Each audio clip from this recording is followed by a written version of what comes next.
Observando aquele vão por entre as telhas, um enxame de abelhas parou para descansar. Me deu vontade de contar como é que eu faço quando me bate um cansaço e eu paro pra aliviar. Tão diferente das abelhas pequeninas descansando lá em cima, eu prefiro aqui no chão, olhando o céu por entre as folhas que balançam, com o vento embalando a dança, me acalmando o coração. Aqui eu nunca me aborreço e nem me zango. O bioma dos curiangos é o nome desse lugar. A natureza não tem pressa e eu tampouco. Vejo as nativas do oco, flor em flor polinizar. Então a cristalização é a função. A composição do pólen. Repare aí que o pólen, basicamente, vem da planta, ou seja, basicamente vem da planta. Consequentemente, tudo que vem é de lá. Apenas a abelha sem ferrão, como a gente coleta o samburá, que a gente chama, ela adiciona algumas leveduras e micro-organismos assim para trabalhar o mel, o pólen. Consequentemente, você tem o quê? Você tem que vai contribuir com isso. Mas o constituinte mesmo, a composição que tem, vai depender da planta em si. Então, o teor de lipídio, uma coisa muito interessante é que certas plantas são mais atrativas o pólen do que outras. Tem planta que a abelha não vai tendo pólen. Por quê? Porque já descobri que eu tenho lipídios, às vezes, né, que atrai a abelha.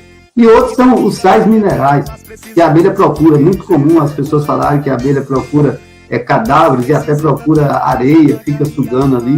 Aí muitas vezes é água, mas muitas vezes não é água, são sais minerais que ela precisa. Então isso atrai muito as abelhas. A composição da própolis, ou geoprópolis, vocês estão vendo que tem aí os 5% de pólen. Esse pólen vai dar a condição de dizer a cor, por exemplo, como nós falamos. E na composição entra o quê? Resina, que é produzida pela a árvore, tem a cera, que é produzida pelas abelhas, né, que é incorporada para formar própolis. Os óleos essenciais, no caso das plantas, pólen de flor e outros materiais orgânicos que estão contidos também. Outro fator interessante da pastagem é que todo mundo fica falando assim. Eu vi na lei de vocês aí naquele dia, todo mundo falando, não, a gente tem que repor na natureza. Mas repor como se você não tem ovo? Porque você vai repor como? Então eu pergunto, a planta é que vai dizer, o problema todo hoje é que eles mataram tanto que não tem mais ovo. Eu fiz um trabalho de distribuição de melic na Monda, na Bahia, e o maior problema é que não tinha ovo para as abelhas fazerem nada. Então elas não multiplicavam muito. Já o uruçu, a escutelária, fez o quê? Conseguiu ir para o coqueiro, que achava a broca do coqueiro, furava o coqueiro e ela entrava naquele buraco. Já a môndora estava com problema. Aqui é uma foto da planta mais conhecida no Nordeste brasileiro, que é simplesmente um alojamento de abelha. Porque a gente chega a encontrar 20 enxames de mandaçaia ou mandacaia numa árvore só, como encontrei na terra de Silvia e etc. E nesse caso, você vê o seguinte, que essa famosa umburana de Cambão, é uma árvore que ela cresce tortuosa assim, ela é cheia de oco. Você encontra muitos enxames nessa árvore aí na Caatinga. A árvore hoje tombada já, sagrada, foi destruída tanto. Excelente para fazer caixa, a melhor caixa da Caatinga, de madeira para a caixa dela. E ela abriga as abelhas. Então você vê que a nossa flora, ela contribui para isso. E para você fazer uma recomposição de abelha no local, precisa ter oco. Então você vai ter que inventar uma árvore tipo aquelas do zoológico, uma árvore artificial, para a abelha ficar. Aí estão achando hoje a garrafa PET. Então pronto, mete um bocado de garrafa PET dentro das árvores lá e vai fazendo para a abelha entrar. Então esse é o caminho para você fazer com que a abelha volte à natureza. Porque senão não vai conseguir. Se não tem ovo, como é que ela vai conseguir recomposição? Então nesse caso a florada contribui para a nidificação. Outra coisa importantíssima que a florada contribui, aliás eu recomendo a todo mundo, quem já começou e quem não começou ainda, que passe um ano estudando a sua região, entendendo a florada. Por quê? Porque todas as atividades realizadas no meliponário, ela depende da florada. Um exemplo, vou mostrar aqui o gráfico da doutora Gislene, lá do INPA. A gente faz um trabalho lá, e ela disse, Rogério, você vai aparecer aqui em junho. Falei, por quê? Eu vou lhe explicar. Aqui tal. Vocês estão vendo o uso da alimentação complementar. Ou seja, observe, tipo de alimento fornecido, né? Aí vocês veem aqui que na legenda por cor está escrito o mais claro é baixa florada, média florada, alta florada, alimento de subsistência, alimento estimulante. Então vocês observam que ela colocou janeiro, fevereiro, março precisa de alimento subsistente. Por quê? Porque o período de chuva vai de dezembro a abril. Quando chega maio, junho, por isso que Gilene foi lá em junho, julho, aí tem uma média florada, tá vendo a cor? Aí depois, agosto, setembro, outubro, novembro, é a florada da Amazônia, que aí seca, a seca de lá, vocês sabem como é, né? E continua chovendo, mas menos chuva. Então, consequentemente, esse é o período em que a gente vai colher o mel. Os outros períodos, a florada começa baixa. E a baixa florada mesmo, que não tem, quer dizer, tem até florada, mas o problema é a chuva excessiva, é de janeiro a abril. Então, observe, como eu sei isso? Estudando exatamente a questão duas que eu vou falar. Uma é o clima, a precipitação, certo? E a outra é a questão de quê? A questão da florada, como ela se comporta. Então, eu vou saber quando existe ou não existe, tá certo? Então, a racionalidade das atividades é de acordo com a florada. Agora, eu diria, quais os fatores que então influenciam no potencial apícola ou meliponícola de uma região? O principal é a condição climática. Quem manda é o clima. Eu já dei uma aula dessa aqui para a turma na Bahia e mostrei o seguinte, que tem um gráfico que eu vou mostrar a vocês têm que ter ele sempre, e que mostra que o clima é que vai determinar o que vai acontecer. E esse clima, principalmente, três coisas: umidade, temperatura e precipitação. A exemplo aí, essa área da Bahia, chamada Serra da Bipoca, em Jiquié, na Bahia, centro quase da Bahia, vocês veem o seguinte, que tem essa área do lado esquerdo, isso aí é a mesma serra na época de chuva. E aqui na época de seca, que a maioria, 8 meses, certo? Que passa de seca. Então, vocês veem que quem determina tudo que eu vou colher, o que eu vou fazer, é o clima, ou seja, a precipitação. Nesse período não tem precipitação. 8 meses sem chuva, sem cair uma gota d'água lá. Viu? Então, as condições climáticas é que regem isso. Mas existem outros fatores que têm contribuído para criar problema para a natureza, que seria a pecuária e a agricultura. A pecuária, porque ela, a foto da escola de Catu aí, lá em cima, vocês estão vendo que não tem quase nada. Eu trabalhava lá, tinha uma mata do lado de cá, eu pedi para o pessoal não desmatar, mas a bovinocultura ocupava tudo, até as áreas mais altas, que não prestavam nem para o gado. Então a pecuária é um dos segmentos que mais destrói. Se eu mostrar uma foto, não queria nem mostrar a foto de satélite do Luiz Eduardo Magalhães, para ver duas coisas: a pecuária e a agricultura com agrotóxicos, sojicultura, etc., algodão, que acabou com tudo, só tem as beiras de rio. Então, a agricultura de agrotóxico hoje é um dos mais responsáveis pela destruição em si da natureza e também, principalmente, das abelhas. Hoje, o grande problema do mel de São Francisco, em algumas regiões como Petrolina, tem sido o problema dos agrotóxicos que têm aparecido no mel. Certo? Já quando a gente compara com o mel, que seria o mel da Chapada Diamantina, não tem contaminante no mel da Chapada Diamantina, porque não tem agrotóxico, a não ser na área de Mucugê, que é meio perigosa, porque tem uns plantios lá, certo? O outro fator, que são esses fatores humanos que influenciam, é a especulação imobiliária. Na beira aí da praia, no Espírito Santo, deve ter muitos desses loteamentos. E o pessoal interessante brasileiro, ele destrói a natureza inteira para botar grama e que história é, etc. Mas, no entanto, o estrangeiro que chega aqui na Bahia, na área da Bahia, ele não quer que destrua, ele quer que mantenha as árvores que tinha, tudo natural, com a vegetação nativa. Mas a gente, por exemplo, quer destruir, quer botar jardim americano, que é de grama, certo? Por exemplo, e europeu. Então, a especulação imobiliária tem contribuído bastante ao desconhecimento de grande parte aí das áreas vegetais, né? Queimada, esse é aí está o caso aí, o pessoal não quer investir no Brasil, porque estão queimando tudo, tá lá da Amazônia. O outro é o desmatamento, esses dois fatos da Amazônia, que o homem é que influencia nisso, queima para fazer pastagem, queima para fazer cultivo, e que já vem desde o descobrimento, viu? Que o índio fazia isso também, só que fazia mais controlado, mas fazia também essa queimada. E a gente vê que hoje é uma coisa natural, quando o cara quer diminuir a mão de obra, faz isso. O desmatamento é outro caso, o cara desmata. Essa semana eu vi a ministra da Agricultura falar uma coisa interessante, que não precisava desmatar mais que o que tem de terra aí, dá para manter o Brasil no mesmo índice que tem hoje. Então eu fiquei até assustado, falei, bacana, porque uma pessoa da área da agricultura está dizendo isso. Tá, e é o que a gente constata. Se vocês no Espírito Santo, que é menor, cada Bahia aqui que eu ando, eu digo, tem horas que eu fico besta, tanta terra cercada e que não tem nada, né? E as pessoas querem fazer mais, desmatar o que existe. Então, seria esses fatores humanos que têm contribuído muito com o problema da queda de produção na criação de abelha. Mas aí vem, então, a ideia nossa, que é planejar o pasto. Como você vai planejar o pasto nele bonito? Primeira coisa que você vai fazer é estudar a sua região de produção. Eu vou mostrar um mapa no estante aqui do Espírito Santo, que tem as regiões, vocês conhecem aí, eu não conheço. Eu tirei esse mapa aí da internet, E ele é interessante. A primeira coisa que você vai observar, rapaz, é ver o seguinte: sua região é seca ou úmida? Aí no Espírito Santo não tem seco, pode-se dizer. Aí é mais uma região considerada úmida, né? Como a Bahia ali, que vocês viram a Caatinga, certo? Então a gente divide por bioma.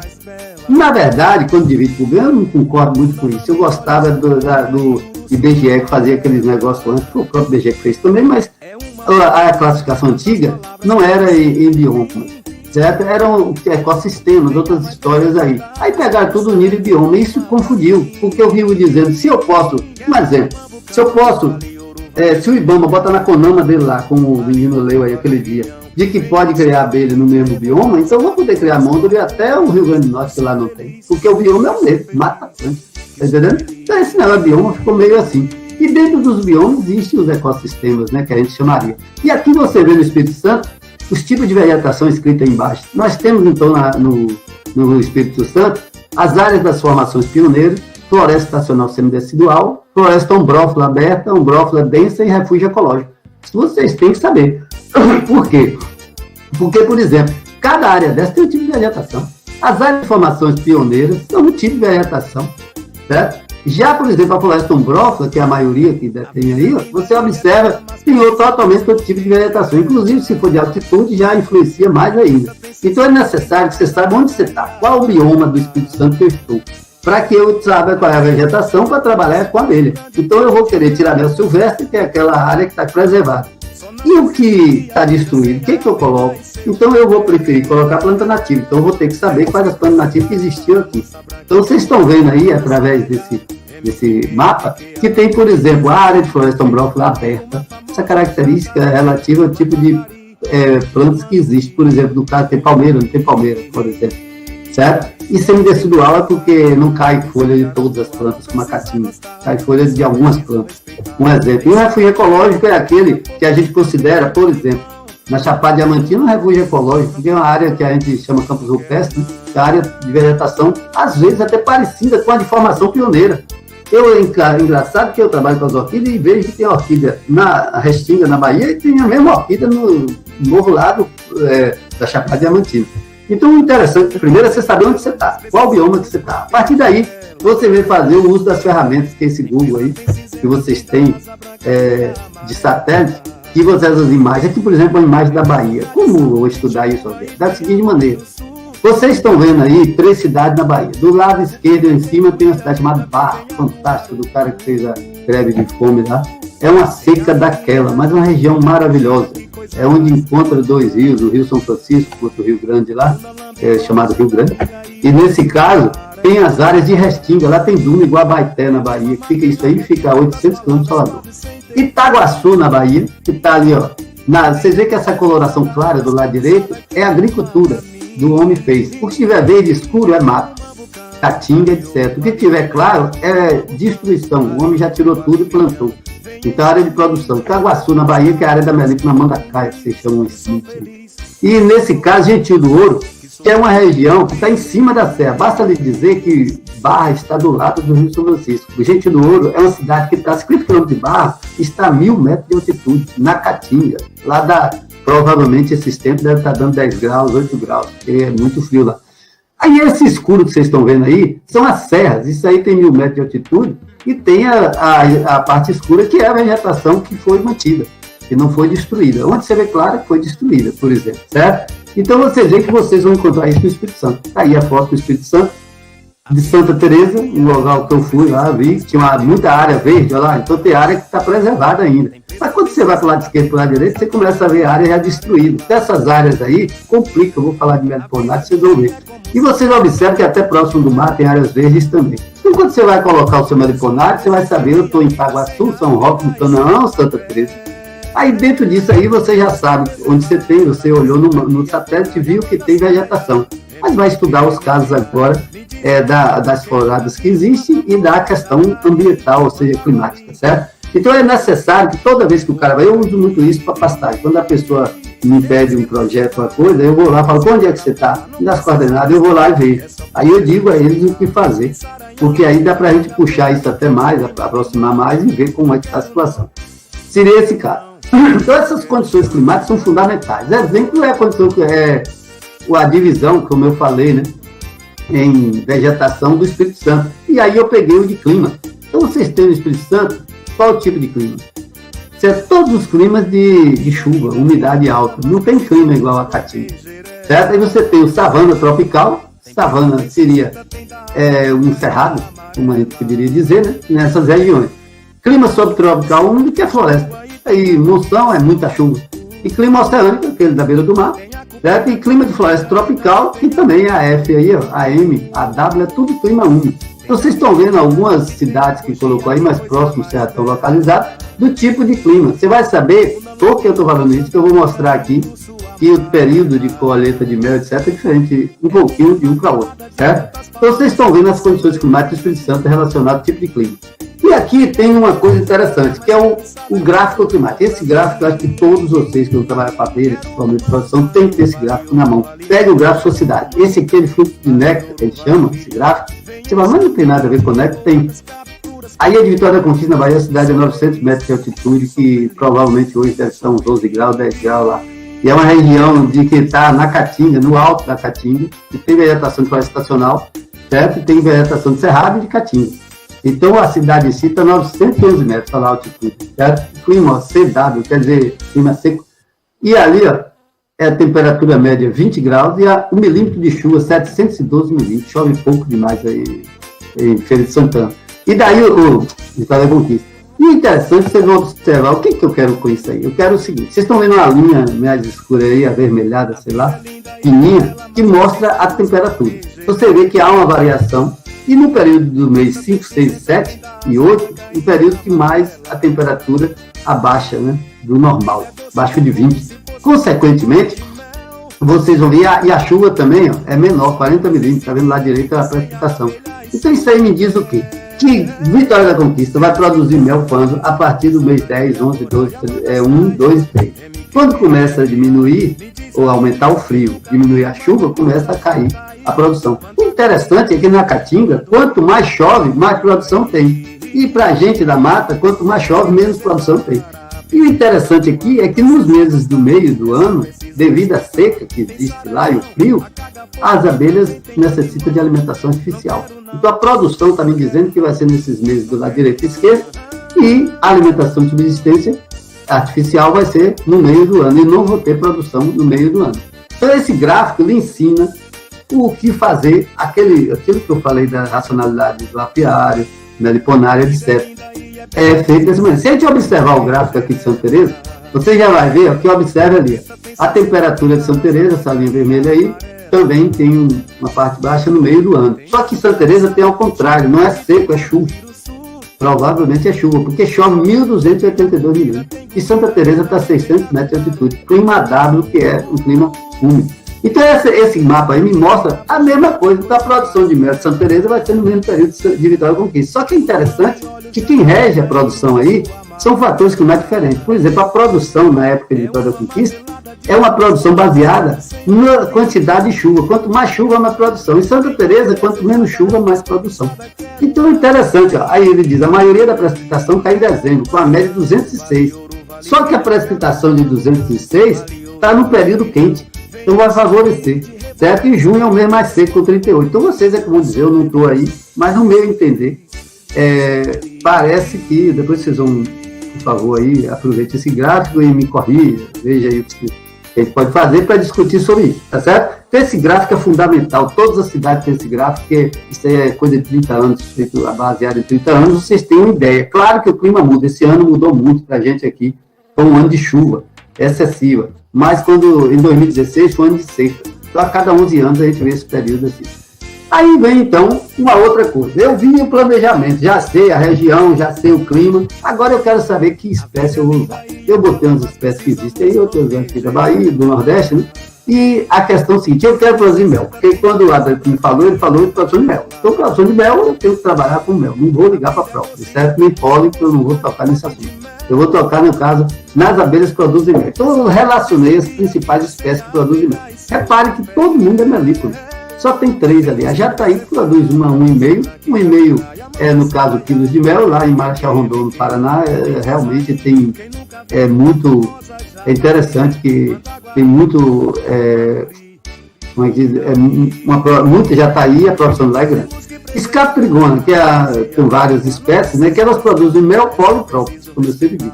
E ela produz de 1 a 3, aqui a produtividade em quilo, chega até a mais, algumas escatrigonas, certo? E a friésio, que é, nesse caso, a moça branca, a moça preta, a mocinha preta, não está de nome, tem aí, que ela, na Bahia, por exemplo, tem 7 espécies. A gente vê produção de 300 ml a 3 litros de mel.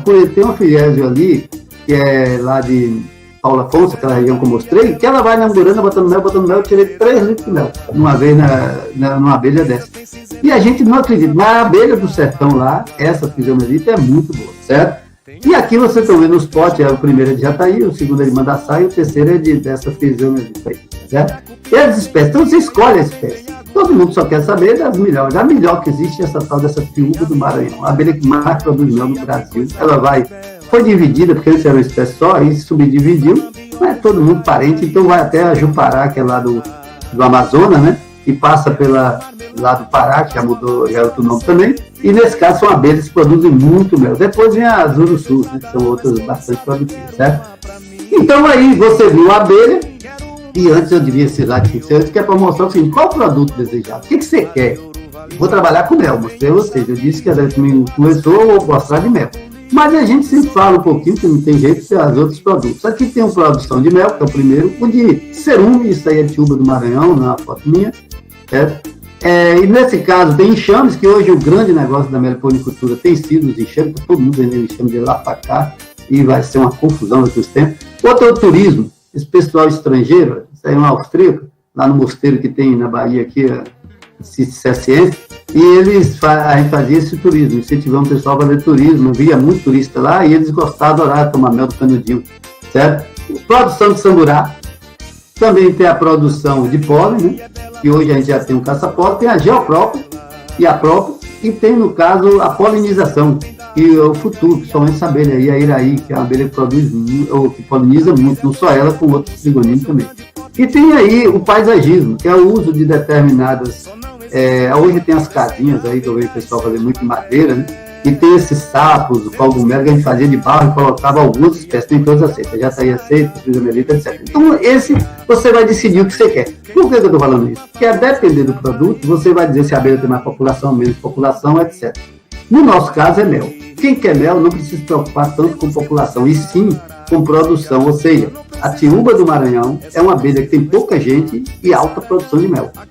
Observando aquele vão por entre as telhas, um enxame de abelhas parou para descansar. Me deu vontade de contar como é que eu faço quando me bate um cansaço e eu paro pra aliviar.